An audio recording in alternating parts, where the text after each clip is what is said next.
Comentarios a Erika Brockman, que tampoco necesita presentación. Erika, por favor. Muy buenas tardes, gracias por haber confiado en mi persona para que haga comentario a una obra que es monumental y que viene a darnos cuenta del comportamiento de los valores, creencias y actitudes de la sociedad hacia el poder político, que no es otra cosa que la cultura política. Es muy difícil medir cultura política, pero me parece interesante que lo hagamos y crucial, porque cada vez que no podemos explicar algún problema que tenemos nosotros en lo institucional, terminamos diciendo, no se puede porque la cultura política no los impide.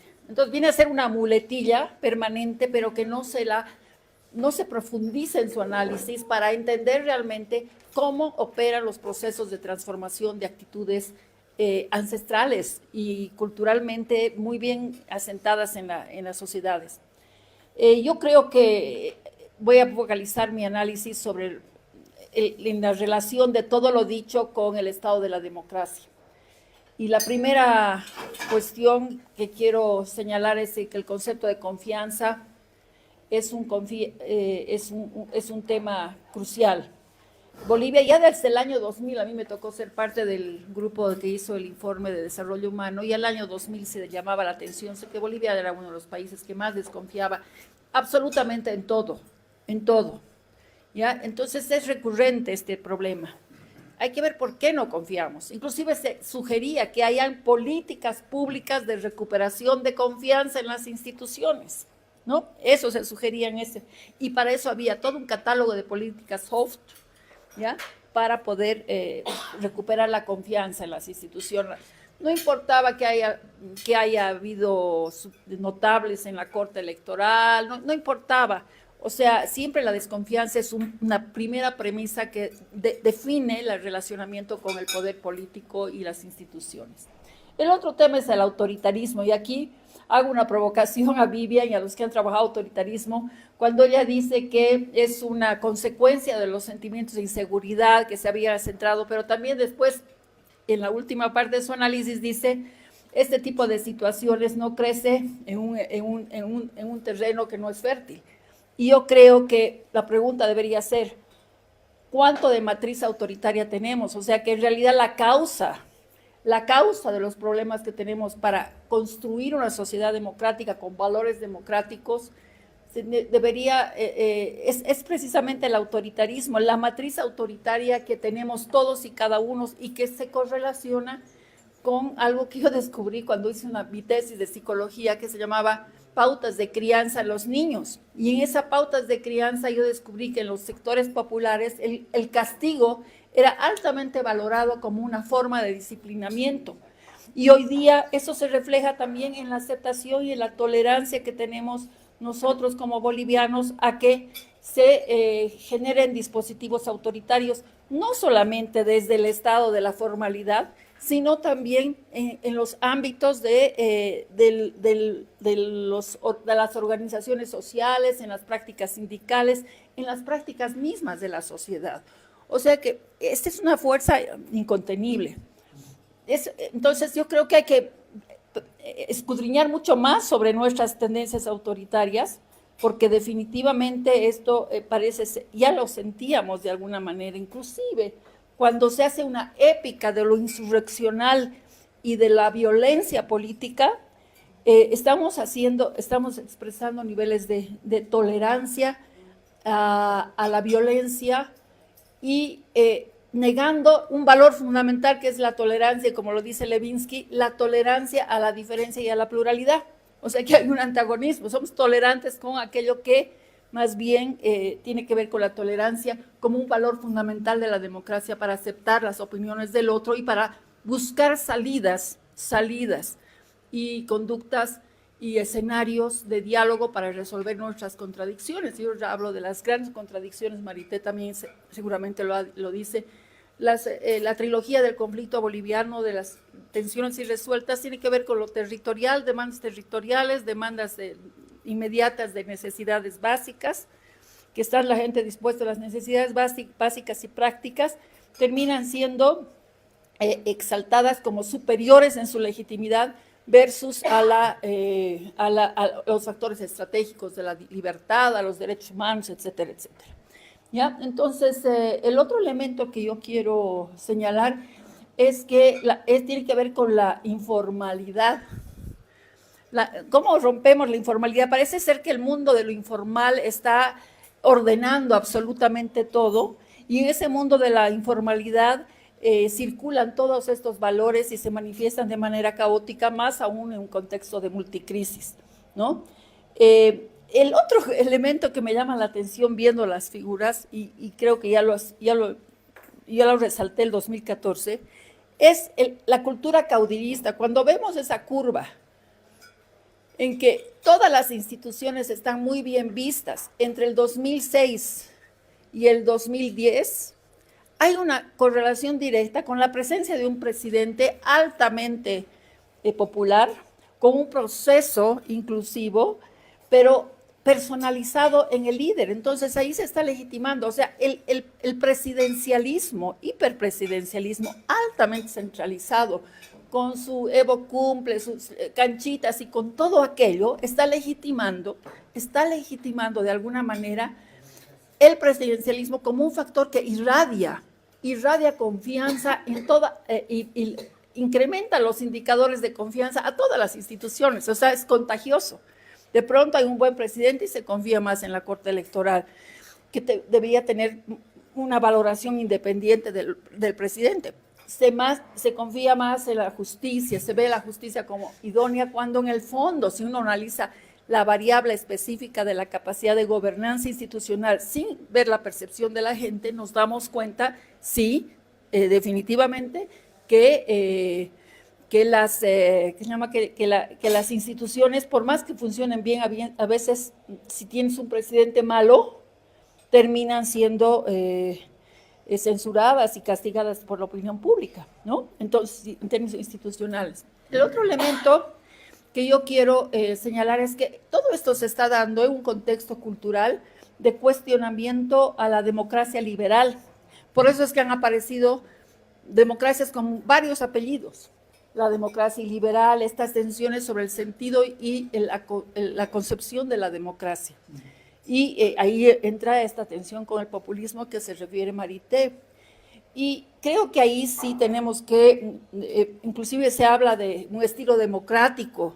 El otro día escuchaba a alguna gente decir de que en China hay una gobernanza posible porque existen dispositivos democráticos que son incompatibles a la democracia liberal.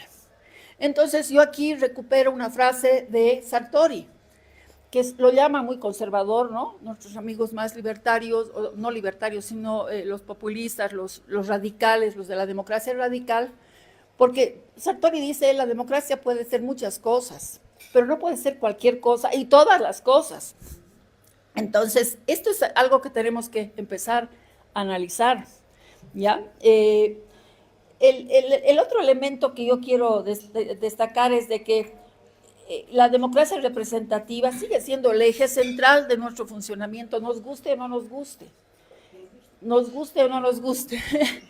y ha tenido, la crítica antidemocracia liberal ha tenido muchos dispositivos complementarios para corregir sus deformidades, digamos, ¿no? Entonces está la democracia directa, y también nosotros hemos tenido la creatividad de hacer la democracia comunitaria como un modelo de convivencia ideal en comunidades cerradas muy pequeñas.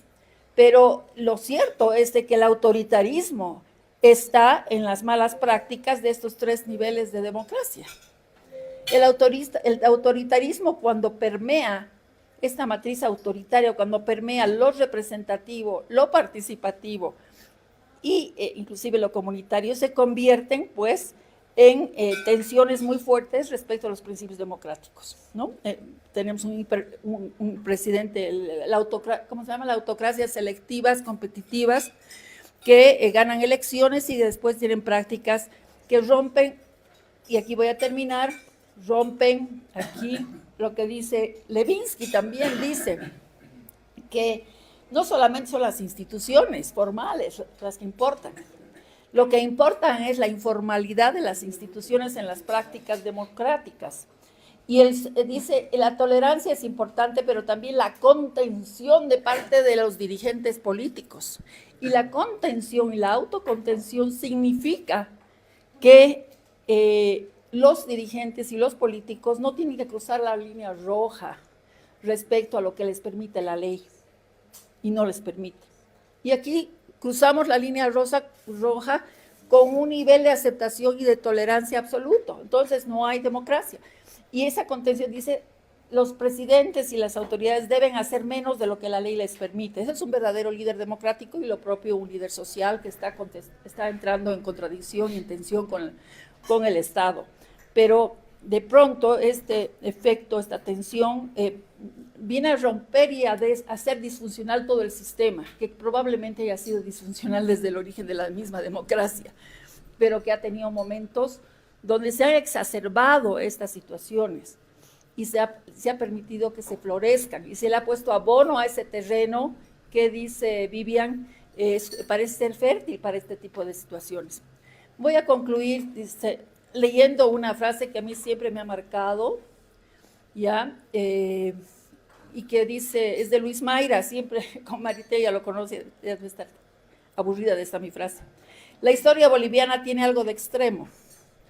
Es casi siempre una historia en el límite de posibilidades. El país experimenta las mismas tendencias que prevalecen en el resto de América Latina, o sea, lo hemos visto, pero de una manera más radical, ¿ya? De esa manera no se logra un efecto acumulativo que lleva habitualmente al progreso de las naciones, cuando existe un acuerdo político para asegurarlo. Aquí no hay pacto político, no hay pacto social, sino más bien un balance de oportunidades perdidas, coincidiendo con lo que acaba de decir Daniel a la luz de esta evaluación de los 25 años. Yo, obviamente como cientista política, uno ve este escenario con mucho pesimismo, pero como política yo creo que no nos podemos dar el lujo de ser pesimistas, y tenemos que buscar los resquicios donde se pueden avisorar esos escenarios de construcción y reconstrucción de índices un poco más aceptables de confianza. A todo esto se ha pulverizado algunos elementos centrales. El concepto de derechos humanos está siendo cuestionado, inclusive por la teoría de muchas corrientes que se dicen democracias, porque dicen que es una construcción absolutamente occidental, y hoy día está el mundo occidental con todos sus valores están siendo puestos en la mira, y el sur global está contestando a esos valores que dicen que no le deben nada a la Revolución Francesa. China, de hecho, no le debe nada a la Revolución Francesa, y por ahí podemos entender por qué es como es. Voy a terminar aquí para decir que ojalá este péndulo de situaciones antisistémicas que se mueven de un lado a otro no terminen destruyendo toda posibilidad de construcción en esta fase de transición, porque lo que nos tiene que animar es que estamos en una fase de transición del post-evismo, del post-masismo, con sus luces y sombras, y del post-neoliberalismo. Entonces tenemos que aprender qué aprender y no aprender de todas esas situaciones para construir verdaderamente una democracia. Y finalmente, no tenemos que hacer una ecuación entre democracia y neoliberalismo, porque normalmente se dice periodo neoliberal de la democracia. No, la democracia debe ser analizada no en clave de neoliberalismo y de las políticas económicas circunstanciales que han podido llevar a ellas, porque de lo contrario vamos a estar entre los libertarios radicales hiperliberales y el populismo radical de izquierda, que también está demostrando sus debilidades respecto a la construcción de una cultura política democrática. Gracias.